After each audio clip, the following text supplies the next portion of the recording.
Ebenezer, piedra de ayuda, diría Samuel, porque hasta aquí nos ayudó el Señor. Hace un año que pude estar con vosotros y ya cada vez se va estirando un poquito más la cosa. Ya pienso en mayor, no viejo, porque la poesía dice no me llames viejo, pero ya voy pensando en mayor. De hecho, le digo al Señor todos los días, Señor, te pido perdón, porque cuando era joven me quería comer el mundo del Señor, el mundo del Señor, que yo con 11 años acepté al Señor y con 15 me bauticé y con 17 estaba colaborando en la iglesia. Quería comer, pero ¿sabéis una cosa? Le pido perdón, porque me olvidaba de orar, o de orar lo suficiente que hay que tener, una vida de oración. Y hoy, ahora tengo todo el tiempo del mundo para poder orar al Señor. Ya las fuerzas se van acabando, y no lo digo porque el marcapasos que va bien, pero yo voy ya más tranquilito, voy más tranquilito, si no de palabra, por lo menos de hecho, y de hecho cuando voy con un primo mío, que no sé si está aquí Pedro, mi primo Pedro, cuando voy con él, Pedro Soto, hola, cuando voy con él a Barcelona le acompaño, ya no aguanto su ritmo. Otrora sí podía, pero ya no puedo aguantar su ritmo. Pero estoy aquí, hermanos, y me da mucha alegría de veros. A muchos de vosotros vi el jueves en el día de campo. Y si hay algo que valoro en la vida, y en la vida valoro muchas cosas, es la fraternidad, el amor y la comunión los unos para con los otros. Para mí no tiene precio.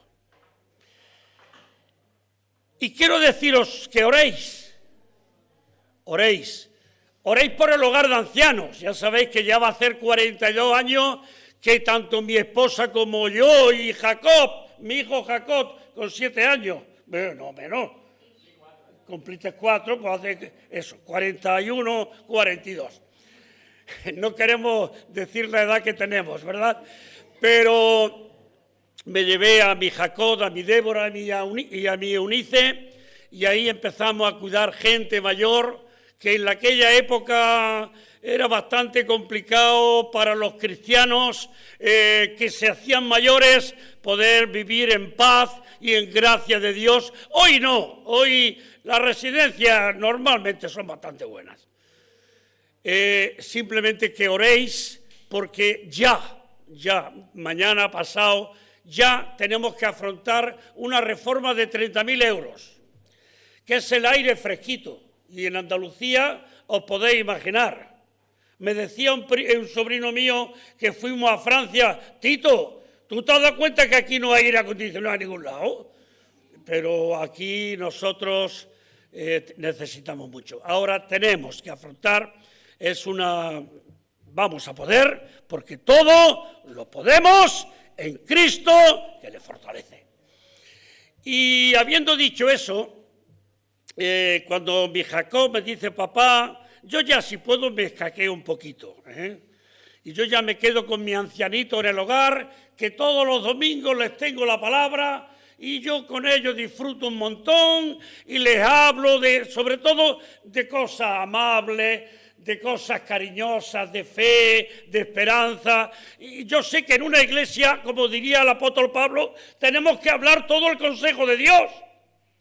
El apóstol Pablo diría en Hechos 20, estoy limpio de la sangre de todos, porque no he rehusado anunciaros todo el consejo de Dios. Y bueno, papá, tienes que hablar. Bien, pues vamos a hablar, no pasa nada. Y pensé que comparto, porque Yo estoy escuchando muchas veces los mensajes que tenéis cada domingo y son fuera de serie, son impresionantes. Qué manera de trazar con rectitud la palabra del Señor. Y como los que me conocéis, tengo una debilidad muy grande, muy grande. Me gusta ser muy cristiano. Y Gálatas 2:20, cuando el apóstol Pablo dice, con Cristo estoy juntamente crucificado y no vivo yo, vive Cristo en mí, y lo que vivo en la carne, lo vivo en la fe del Hijo de Dios, el cual me amó y se entregó a sí mismo por mí. Veréis que todos mis versículos, y luego cuando use la palabra de Dios, están sacados de la Reina Valera 1960. A verlas ahí las otras, y yo las tengo. Pero nací con la Reina Valera de la antigüita y ahora sigo con la de 1960. Y entonces, queridos hermanos, esta Semana Santa ha sido un trauma para mí, porque me ha pillado en un campamento, hasta ahí bien, un campamento evangélico, un campamento con 80 personas, disfrutando la palabra de Dios. Además la hablaba mi sobrino Ismael Palomares, el hijo de mi hermana y del obrero del Señor, que conocéis muchos de vosotros, José Miguel Palomares Fernández, que ya está con el Señor. Y me quedé un poquito frustrado, porque cuando llega la Navidad me deprimo.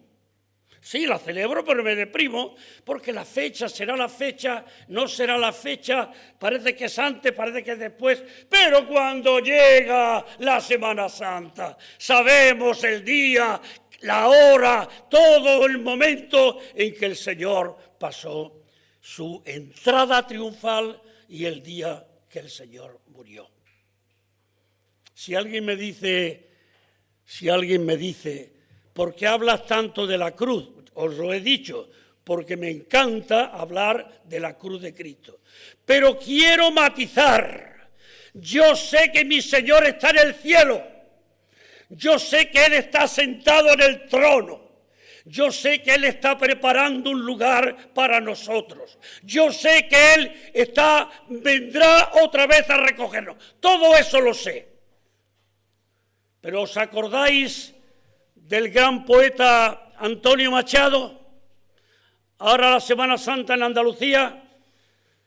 Antonio Machado no le gustaba la Semana Santa andaluza. No le gustaba. No. Y él diría, no eres tú mi cantar.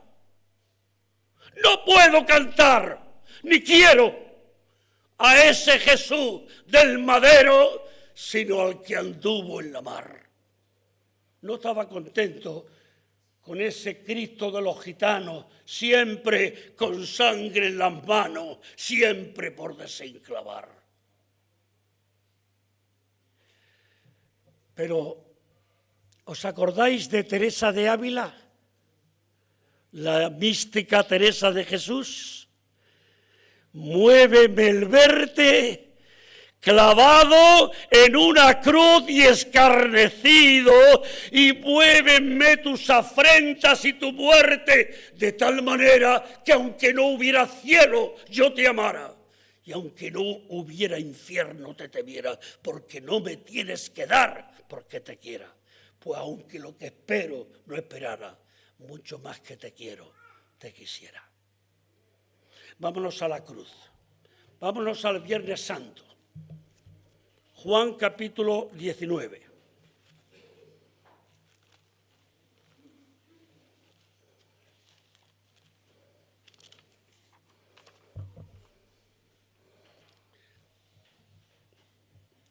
Juan capítulo 19, a partir del versículo 17,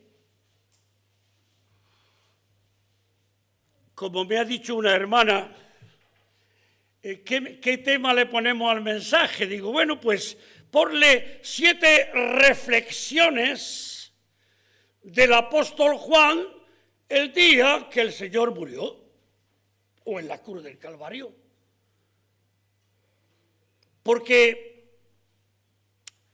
según he aprendido y me han enseñado, el último de los últimos evangelios fue el de Juan, y luego serían sus cartas, y luego sería el libro de Apocalipsis, cuando estaba en la isla de Patmos. Allí estaba, en aquella isla, estaba retenido, desterrado, vamos, diremos. Entonces, cuando Juan escribe su evangelio, y ahora estoy compartiendo con los ancianos del hogar, estoy compartiendo lo que son los encuentros personales del Señor Jesús en la provincia de Judea con el del 3 es necesario, el Nicodemo, la mujer samaritana, el paralítico de Betesda, la mujer cogida en adulterio, el ciego de nacimiento,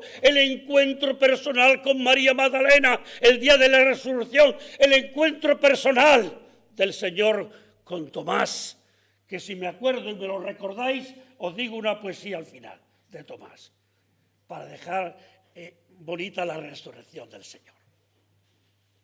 Entonces, el apóstol Juan ya conocía los detalles y él dice que él diga esto, yo no sé lo que él quería decir. Yo, que he estudiado muchas veces este pasaje, quiero compartir con vosotros. Por ejemplo, hay 7 cositas, 7 matices, 7 reflexiones. Fijaros en la primera, en el versículo 17. Y él, dice Juan, cargando su cruz, salió al lugar llamado de la calavera y en hebreo Gólgota. Él, dice Juan, cargando su cruz. Hay una película, yo soy poco de cine, he sido poco de cine, por una vida intensa que he tenido, pero he sido poco de cine. Pero una de las películas que más me ha gustado es Ben-Hur. Y sobre todo, que será un relleno, pero cuando el Señor lleva la cruz y se cae subiendo determinados caminos llamados de la vía dolorosa, entonces va el Ben-Hur y le quiere dar agua y le vacía agua, ¿verdad? Qué imagen más bonita, más tierna, más conmovedora.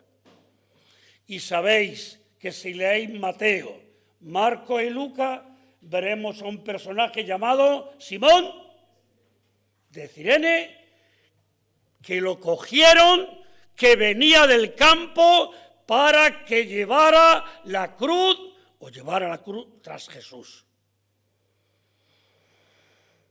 Pero Juan dice, lo estoy leyendo allí, y él, cargando su cruz, salió al lugar llamado de la calavera. Hermanos, amigos, la cruz solamente la llevó Jesús. La física le pudieron ayudar, le ayudaron de hecho, ese tal Simón de Cirene. Pero la cruz, la espiritual, la del alma, esa la llevó nuestro amado Salvador, el Señor Jesús, porque llevó la cruz de Barrabás. El que tenía que morir en el puesto del Señor Jesús era Barrabás, era homicida y era ladrón. Y el pueblo de Israel eligió, no queremos que éste reine sobre nosotros, y perdonaron la vida a Barrabás, y el Señor ocupó el lugar de Barrabás. Hay una palabra que todos conocéis, ahora con la muerte del Papa se pronuncia mucho, vicario. El vicario, el Papa es para los católicos el vicario de Cristo en la tierra, el sustituto. Pues el Señor fue el sustituto de Barrabás. Y cuando llegue a los dos ladrones, dejadme que os adelante este pequeño detalle. Uno de los ladrones le dijo al otro, al compañero, ni aún temes tú a Dios estando a las puertas de la condenación, porque nosotros padecemos lo que merecieron nuestros hechos. Perdón, pero ningún mal hizo. Y hermanos y amigos, quedaros con esta expresión en esta mañana, en este primer detalle de Juan. El Señor cargó el pecado de todos nosotros. Si os vais a Isaías 53, allí encontráis el clásico versículo que a mí tanto me gusta citar. Dice, todos nosotros nos descarriamos como ovejas, mas Jehová cargó en él el pecado de todos nosotros. Si hay aquí en esta mañana alguna persona que todavía siente que está cansado y está cargado, nuestro amado Salvador puede aliviarle de la carga, porque en la cruz del Calvario, delante de la justicia todopoderosa de nuestro amado Dios y Padre, Jehová cargó en él el pecado de todos nosotros. Si nos vamos a 2 Corintios capítulo 5, versículo 21, nos damos cuenta que dice allí el apóstol Pablo, al que no conoció pecado, por nosotros lo hizo pecado para que nosotros fuésemos hechos justicia de Dios en él. Hermanos, el Señor nos perdonó. Hay un himno que dice la carga que llevaba, ¿no? O es muy antiguo. La carga que llevaba, ¿os dais cuenta? La carga, Él me la llevó y me la quitó. Segundo detalle. Versículo 18. Dice el versículo 18 que allí le crucificaron y con él a otros dos, uno a cada lado, y esta es la expresión, y Jesús en medio. No busquéis eso en Mateo, no lo busquéis en Marcos, no lo busquéis en Lucas. Nos va a decir que allí se elevaron 3 cruces y en medio y el Señor estaba allí y uno tenía a la derecha y el otro a la izquierda.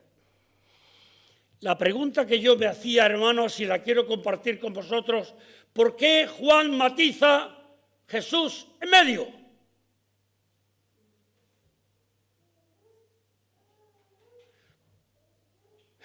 Perdonadme la expresión, es el rol.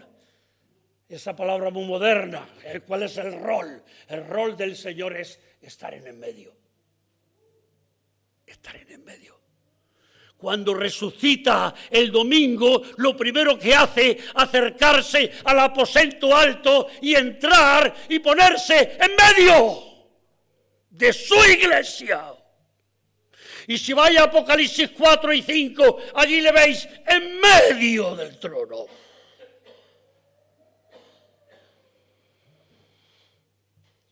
Y dice Juan 3:36 que el que cree en el Hijo tiene vida eterna. Pero el que no cree en el Hijo ya es condenado porque no ha creído en el nombre del unigénito Hijo de Dios. No podemos pasar de Jesús.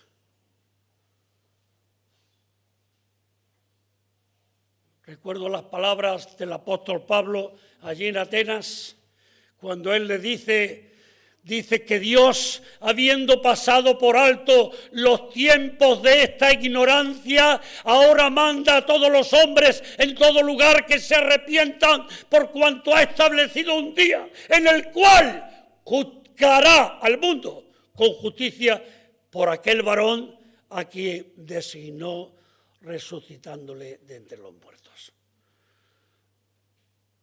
Hermano, el Señor tiene que estar en el centro. No podemos, como decía Ginés de niño, él decía, yo una vida aquí, otra allí. No, la vida de la iglesia tiene que reflejarse cuando salimos de la puerta de la iglesia. Y como dice el apóstol Juan, el que dice que es de Cristo debe de andar como él anduvo, con todas las limitaciones que el apóstol Pablo nos dice, que el bien que no quiero, el bien que quiero no hago y el mal que no quiero ese hago. Con esas limitaciones, hermanos, pero tenemos que dar una de las palabras que más estoy disfrutando ya años atrás, es que a todo el mundo le digo, yo soy cristiano. Y disfruto diciendo, se me llena la boca de esta alegría. Hermano, soy cristiano, amo a Cristo, sigo a Cristo, procuro imitar a Cristo y mi vida es Cristo. Ahora corren buenos tiempos, pero a mí me pilló, os lo he dicho muchas veces, por ser cristiano evangélico, pues no me dejaban estudiar en la escuela del gobierno, en mi pueblo, en Linares. Y no pude, tuve que refugiarme en la Biblia, no había más. Lo otro era ir de pago, pero mi familia, con 7 hijos y un papá minero y enfermo, había pocos recursos. Y entonces, con 11 años, me refugié en la Biblia y por la gracia de Dios soy lo que soy. Y queridos hermanos, estuve también en la mili, en el servicio militar. No fue tan malo, pero querían meterme también en el calabozo, simplemente por no arrodillarme de lo que ellos llamaban la Virgen de lo que sea, en aquella ocasión. No pasó nada. Así que, hermanos, ya tenemos la primera frase, él cargando su cruz, y tenemos la segunda frase, Jesús en medio. No podemos pasar sin él. O le tenemos aquí o aquí, pero él está siempre en el medio. La tercera frase la vemos en el 19.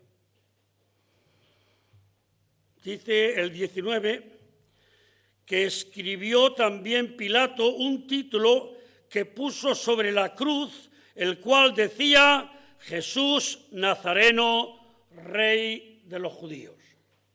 Si vais a Mateo, si vais a Marcos, si vais a Lucas, lo veréis tal cual, menos la palabra nazareno. La palabra nazareno solamente la vais a encontrar en el Evangelio de San Juan. Los demás dicen Jesús, Rey de los judíos, y Jesús, Rey de los judíos, pero nazareno. Y Juan dice, yo estaba allí. Marcos se lo dijo Pedro. Lucas era el médico amado y hay cosas que se ven, pero yo estaba allí. Yo estaba al pie de la cruz, de eso hablaremos después. Yo estaba allí y yo vi allí lo que os acordáis, sobre todo en la Iglesia Católica, que aparece en las cruces INRI. Pues la primera es como si fuera una J, Jesús, y judíos, Jesús y judíos, y R de rey, INRI, y nazareno, la palabra nazareno. Yo no sé lo que Juan quería decir, pero voy a decir algo. Hay un versículo que sí lo quiero leer porque es muy interesante, en Mateo 2. Versículo 23.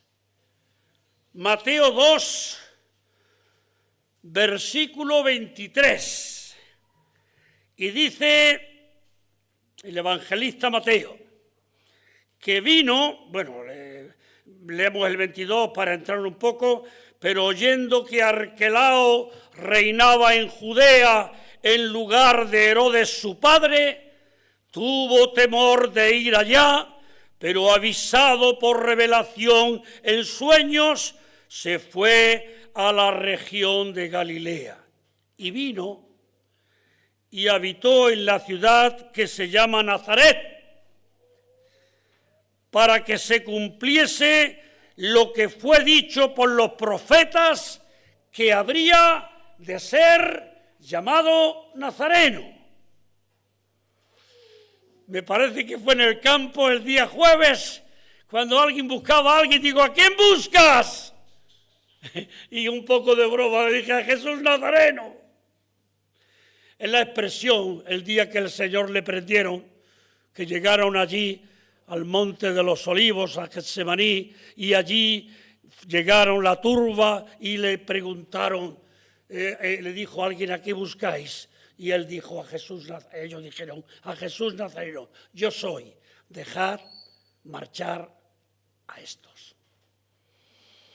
Y por mucho tiempo a los cristianos se les llamó nazarenos, no nazareos, eso es otra cosa, nazarenos.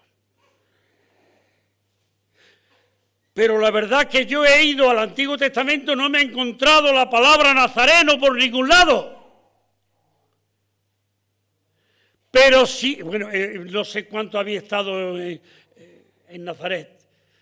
Gracias a Dios, el Señor me ha dado esa bendición, ese regalo. He estado varias veces en la ciudad de Nazaret.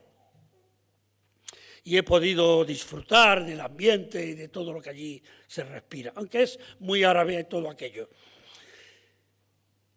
Y entonces, la única explicación, queridos hermanos, que tenemos es que la palabra nazareno significa reverdecer, vástago. Sí, alguien me diréis, sí, pero en Isaías 53 el Señor era una raíz de tierra seca. Le veremos, mas sin atractivo para que le deseemos. Pero dice Isaías 11, versículos 6 y 1 y 6, dice que reverdecerá el tronco de Isaí. Es una profecía hecha a nuestro amado Salvador, y posiblemente lo que pretendía Juan con aclarar que realmente era Jesús Nazareno, rey de los judíos, era para decir que aquella raíz de tierra seca reverdecería, y como hablaba con mi hijo Jacob, y sacaría la vida y la inmortalidad por evangelio. Y recordaba yo el domingo, ¿dónde está, oh muerte, tu aguijón? ¿Dónde, oh sepulcro, tu victoria? Sorbida es la muerte con victoria. Dice el apóstol Pablo, 1 Corintios 11:50 y mucho. Así que Nazareno, el Señor, fue una raíz por amor a nosotros, pero es una raíz que reverdeció de sus cenizas. No digo como el ave fénix, porque eso no le llega ni siquiera. Como el Hijo de Dios, que secó a la luz la vida y la inmortalidad. Luego después nos encontramos, esto aparentemente, fijaros, el versículo 22 y 23.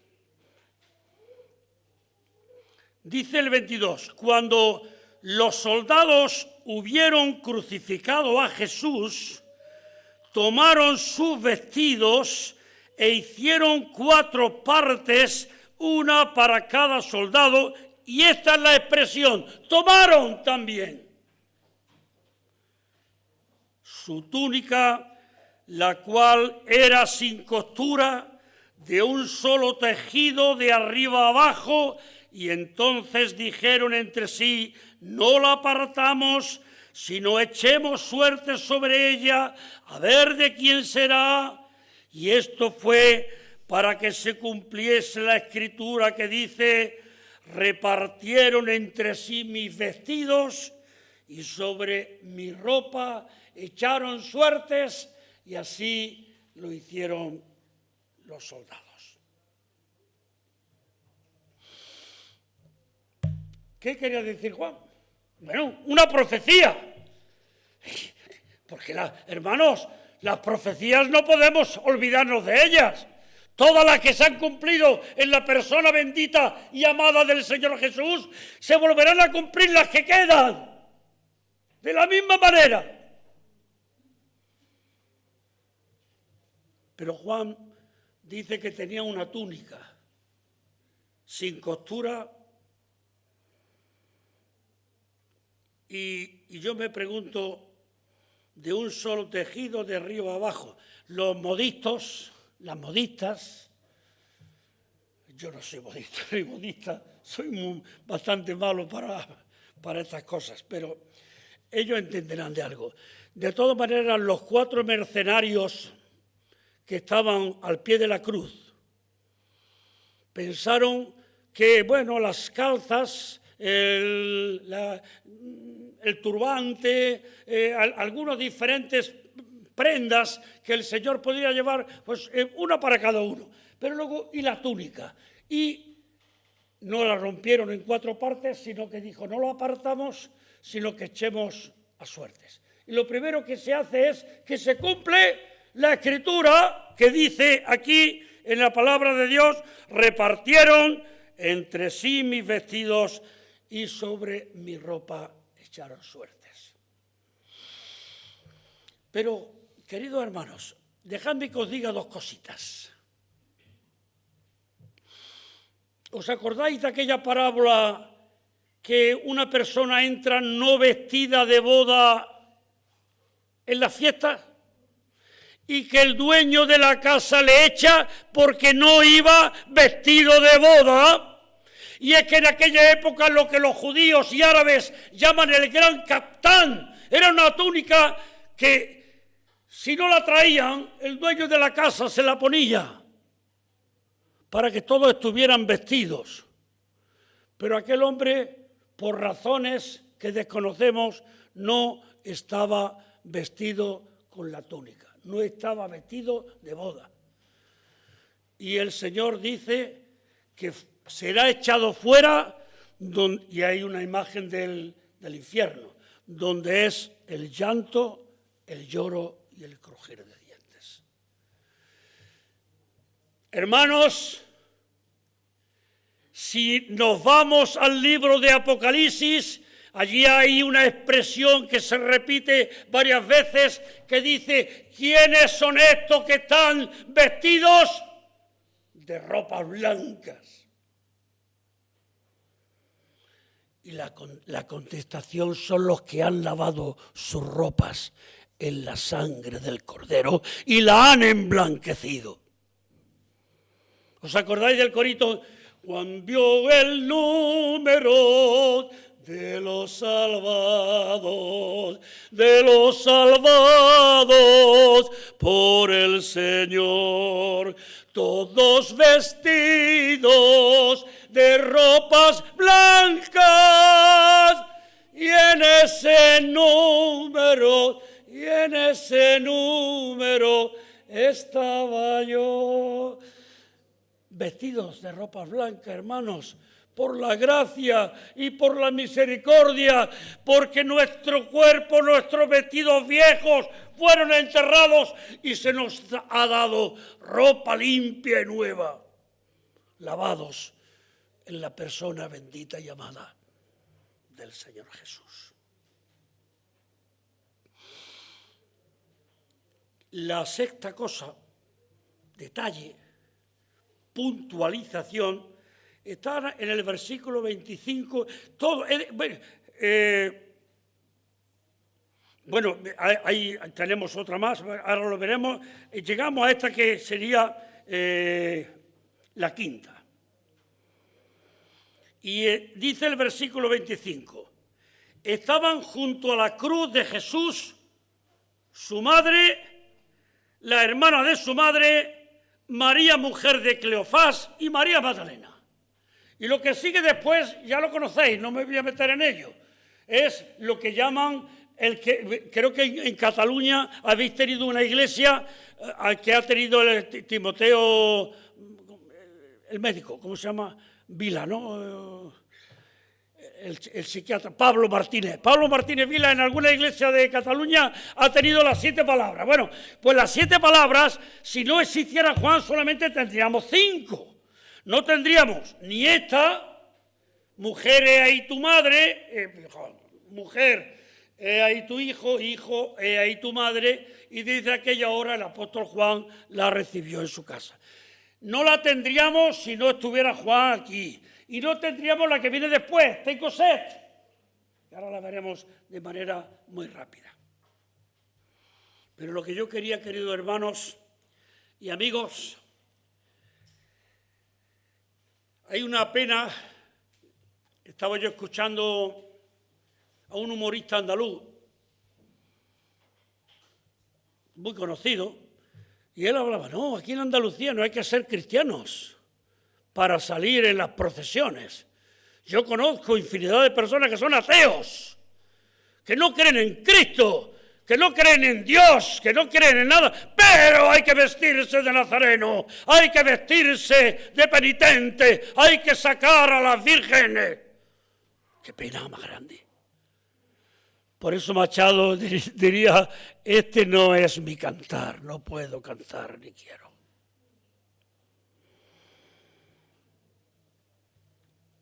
Juan,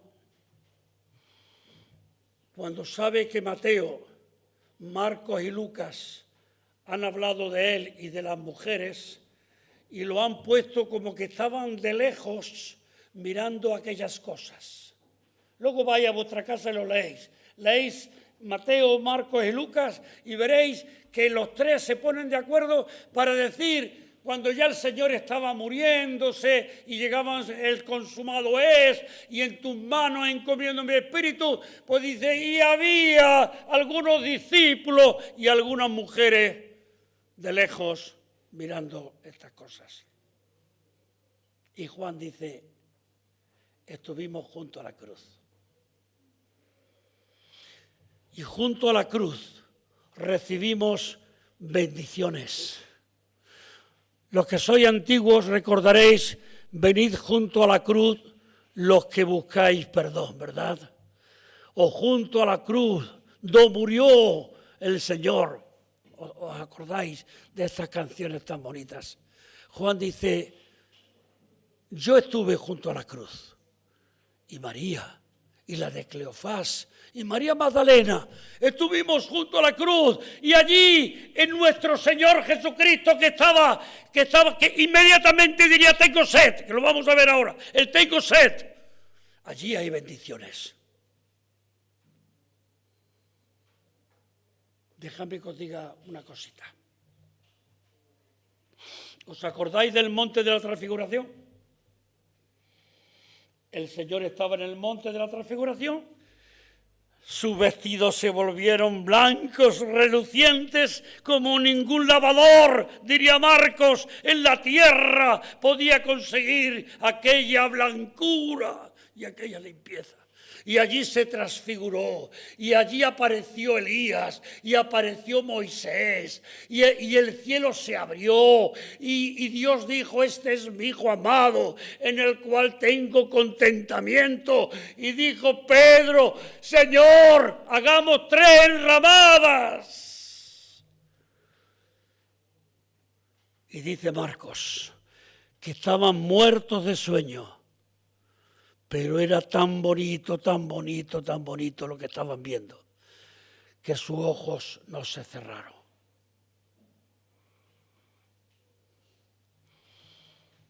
Nos vamos a Getsemaní. Y el Señor dice, mi alma está muy triste hasta la muerte. Quedaos un poco y velad conmigo. Y quedaros a mi lado apoyándome porque mi alma está muy triste. Pero queridos hermanos y queridos amigos, estaban rendidos de sueño porque el espectáculo,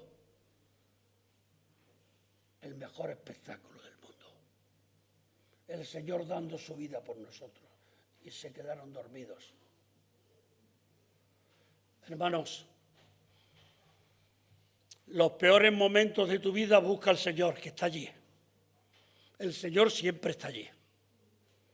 Si tienes euforia, busca al Señor. Si te encuentras decaído, búscale con más fuerza. Que aún el Señor está dispuesto a derramar bendiciones sobre vosotros, sobre nosotros. Después llegamos al 28, queridos hermanos, y vamos a ir terminando. Y en el 28 dice que después de esto, de decir la palabra quinta, mujer, ahí tu hijo, hijo, y ahí tu madre, sabiendo Jesús que ya todo estaba consumado, dijo, para que la Escritura se cumpliese, tengo sed. Volvemos a la Escritura para que se cumpliese.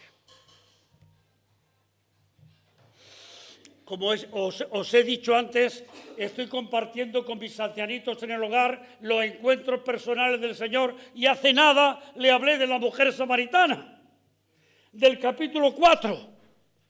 Y allí el Señor se acerca y le dice, mujer, dame de beber.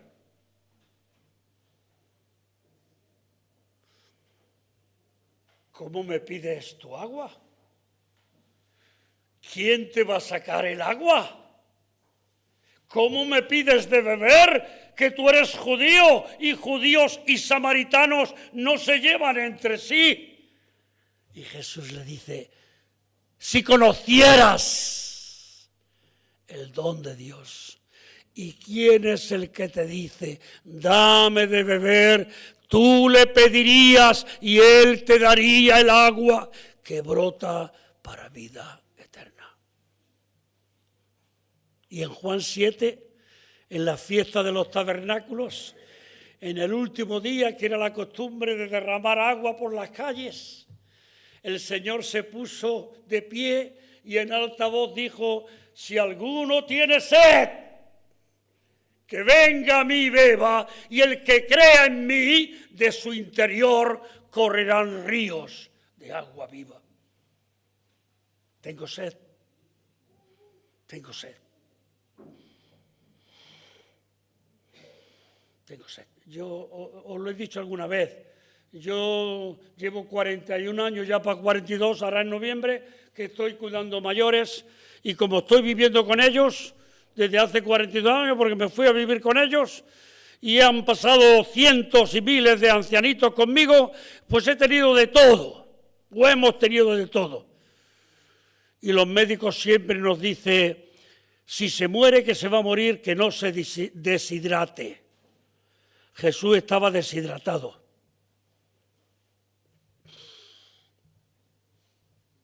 Como dice el autor de Hebreos, hermanos, no desestiméis una salvación tan grande.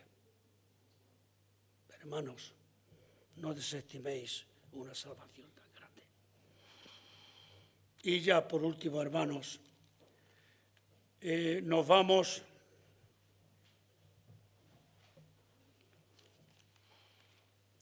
en el versículo 13, más cuando, bueno, el 32 primero.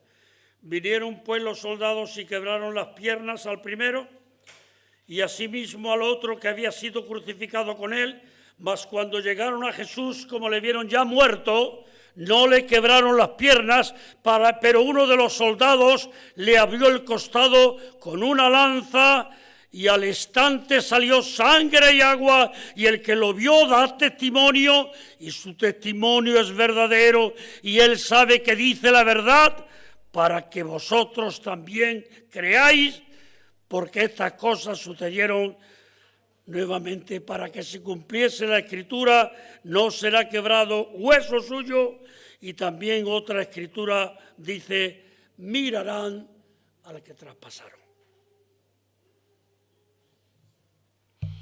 Le decía yo a un hermano que conocéis, bueno, creo que muchos conocen, Arturo, el joven que está viniendo a la iglesia últimamente, él es médico veterinario, ¿verdad? Y yo le dije, digo, mi frustración era que hubiera querido ser médico, porque mi manera de ser, aparte de curar, puedo ser por mi manera de ser, de alegría, de simpatía, de cariño, pues podía haber sido un bálsamo también para los enfermos, aparte de poder curarles, si se hubiese podido. Pero el Señor no, ya lo sabéis, no pude estudiar, no me dejaron estudiar. Y me metí con 11 años en la Biblia y hasta ahí, hasta hoy. Pero, queridos hermanos, lo que le pasó al Señor, que dejó al descubierto que el corazón del Señor había reventado de dolor. Lo que es el pericardio, lo que cubre el corazón, que tiene un líquido sanguinoliento, al meterle la lanzada, se abrió y el corazón del Señor fue quebrantado. Lo dice la palabra de Dios. Y luego dice también, pero también para que se cumpla la Escritura, especialmente para el pueblo de Israel, mirarán a los que traspasaron. Hermanos, es lo que quería dejar con vosotros en esta mañana. Que el Señor bendiga su palabra y vendremos, no vendremos, pero siempre en mi corazón estaréis todos vosotros. Os voy a decir esa poesía. Tomás, ¿os acordáis? Tomás, el día que el Señor se puso en medio, no estaba. No había ido al culto. Había quedado a trabajar. O le dolía la cabecita, o qué sé yo. O tenía miedo, no lo sé. No estaba. No estaba y no vio al Señor. Y no pudo regocijarse con los hermanos. Y la poesía es esta. Tomás, si viste a Cristo sufrir hasta la muerte en el madero, y si viste a José de Arimatea tomar su cuerpo ensangrentado y yerto y ponerlo en el sepulcro, no estuviste lo bastante cerca. No madrugaste con las damas luego, no te reuniste fiel con tus hermanos en el alto aposento, era un ascua fría que se apagaba, apartada del fuego. Por eso no aceptaste la noticia cuando te la dijeron. ¡Tú! Que tantos prodigios habías visto de la mano del Maestro, que repartiste el pan multiplicado, que le viste hollar olas a pie seco, que estuviste en el huerto de Betania, cuando a Lázaro levantó de entre los muertos. Hombre de poca fe, ¿por qué dudaste? ¿Por qué quisiste introducir tus dedos en sus recientes llagas para poder creerlo? Cristo resucitó, como había dicho. Era grandioso, pero no era nuevo. Y por eso te dijo el Señor, benditos los que no vieron y creyeron. Que el Señor los bendiga.